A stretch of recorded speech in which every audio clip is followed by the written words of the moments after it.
Shalom Ouvracha, Eliyahu Hanavi. Aïe, aïe, aïe, aïe. Vous savez quoi, grâce en vous, j'en rêve de Eliyahu Hanavi. J'arrête pas de penser, de réfléchir. Il y a des papas qui m'ont dit, mais Rav, mais qu'est-ce qu'on kiffe? Allez vite, vite, une autre histoire, une histoire vraie. Alors, d'un seul coup, je me rappelle que moi aussi j'ai une histoire. Alors écoutez bien ça. On se trouve en juin 2017, à Jérusalem.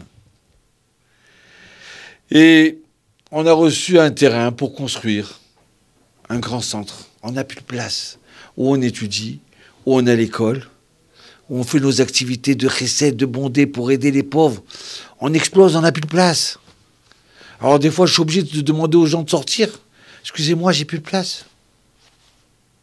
Là, maintenant où je vous parle, j'ai une 50aine de jeunes qui sont assis en train d'étudier et en train de jouer. Et je ne sais plus où les mettre. Donc alors, je demande aux adultes de sortir pour recevoir les plus jeunes. Alors voilà, on a reçu, on va commencer à construire. La mairie, elle me dit, on vous donne 1 an. 1 an pour construire. Vous n'avez pas construit, on vous renlève le terrain. Bon, d'accord. Voilà que le 29 juin, mon architecte il me dit, voilà, tout est prêt, ça y est, on peut déjà commencer à demander aux constructeurs, en hébreu on dit le kablan, d'accord, de construire le nouveau centre, d'accord, pour des Français, des Parisiens, des Marseillais, pour des Israéliens. Ils attendent tout ça. Je dis, ben alors on y va. Il me dit, non, non, non. On ne peut pas encore démarrer. Il manque encore. Il faut payer une taxe. Une taxe de l'État. J'ai dit, ben d'accord. Mais c'est combien? Ben c'est 350 000 shekels. Ben d'accord, je vais aller, si Dieu veut, en France et en Amérique. Et puis je vais ramasser, vous inquiétez pas. Alors il me dit, non, vous n'avez pas compris, Rav. On est le 29 juin. Si le 4 juillet, on n'a pas payé, on perd le terrain. Je dis quoi? Et il m'a dit oui. Bon, il n'y a pas de problème. J'appelle un ami qui m'a dit, écoute-moi bien, Rav Attali, je te connais. Si jamais tu as besoin d'un coup de main fort, appelle-moi, je suis là. Alors, j'appelle, allô, mon cher Ilan. Oui, en quoi je peux t'aider, Rav? Il me dit, regarde, j'ai besoin de 350 000 shekels. Tout de suite. Il me dit, Rav, je t'aurais bien été avec joie. Mais juste ce mois-ci, j'ai acheté 10 appartements à Jérusalem. Donc c'est la première fois de ma vie que je suis en débit. Donc je peux pas. Alors je rappelle un deuxième copain. Et il me dit, non, excuse-moi, Rav. Tu as vu, quand tu as appelé la dernière fois, je t'ai aidé. Mais là, c'est pas possible. Alors je prends un billet pour partir en Amérique. Mais j'ai dit, bon, je vais partir. Le premier jour que j'atterris, je trouve l'argent, je vous envoie l'argent. Et puis j'appelle en Amérique, on me dit, mais 29 juin, ils sont en vacances, ces gens. Ça y est. New York, c'est presque vide, il fait chaud.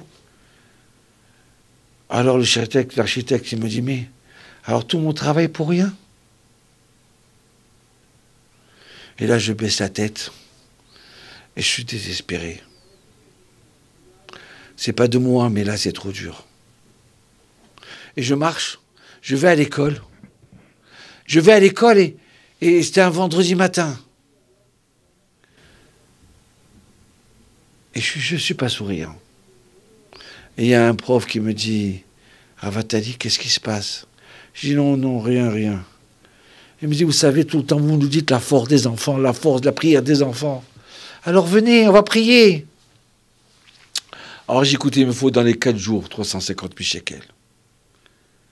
Alors je rentre dans la classe et je vois tous les enfants comme ça en train de dire, allez, on prie pour le Rav Attali. Shir la maalot, esaena yele harim, eain yavo ezri. Ouais, je vois ces enfants, je vois leur sourire, je vois leur prière comme ça qui monte au ciel. Et je me mets à pleurer. Je me mets à pleurer parce que bon, 1 an de travail, d'accord, qui s'en va en l'air. Et le Rav, il dit, Miché Bérard. Et je réponds Amen. Je réponds Amen parce que j'ai la émouna dans mon petit coin de mon cœur comme ça. Je ne veux pas craquer, pas dire ça sert à rien. Non, ça sert pas à rien. Mais j'y crois à 10%. C'est même pas que j'y crois pas, Chas Shalom. C'est que je suis tellement fatigué, tellement déçu que j'ai même pas le temps de penser. Je réponds Amen. Et là, je monte les escaliers de l'immeuble en sortant de l'école. Et l'étage d'au-dessus, il y a une petite fête. Il est 11 h du matin, vendredi. Et là, il y a une personne de 80 ans qui est dans les escaliers. Il n'est pas dans la fête, il se trouve dehors. Mais il ne fume pas, il n'y a aucune raison qu'il doit être là. Et là, il me dit, vous vous appelez Ravatali? Je dis, oui, je m'appelle Ravatali, mais moi, je ne le connais même pas. Il me dit, j'ai entendu que vous vous construisez. Je dis, oui, avec l'aide de Dieu, oui. Il me dit, Ravatali, est-ce que je peux vous donner 1 million de shekels? Et là, je ne sais pas, je vais exploser en pleurs, là. Je me pince pour voir si je rêve ou je rêve pas. Je dis, mais bien sûr, 1 million de shekels. Oui, moi j'en ai besoin, dans ma tête, j'ai 350 000. Le reste, il va aider pour faire les fondations. C'est juste ce qu'il faut, c'est juste ce qu'il faut. Et je saute en l'air, je dis, pas Hachem. Eliyahu Hanavi, Todaraba, Hachem, Idbarach, tu m'as envoyé Eliyahu Hanavi, c'est Eliyahu Hanavi. Alors, je lui dis, alors il me dit, oui, d'accord, mais c'est dans 1 mois. J'ai dit, non, pas dans 1 mois, c'est maintenant que j'ai besoin. Ah non, c'est pas maintenant, c'est dans 1 mois, je vous dis. Je vous en supplie. Monsieur, je ne sais pas comment vous appelez, mais j'en ai besoin maintenant. Il me dit, non, impossible. Ce que je vous donne, c'est dans 1 mois. Vous avez compris? Et c'est tout. Et là, je me tourne vers Hachem, je dis, mais Hachem Idbarach, tu m'envoies Eliyahu Hanavi, et c'est pour dans 1 mois. Mais dans 1 mois, ça ne sert plus à rien. C'est maintenant que j'en ai besoin. Si dans 4 jours, je n'ai pas payé, ça ne sert plus à rien. Dans 1 mois, 1 million, 2 millions, qu'est-ce que je vais faire avec? Surtout que c'est un terrain à Jérusalem. Ça n'a pas de prix, un terrain à Jérusalem. Bien que le terrain, peut-être qu'il coûte 2 millions, 3 millions de shkalim. Et je me tourne.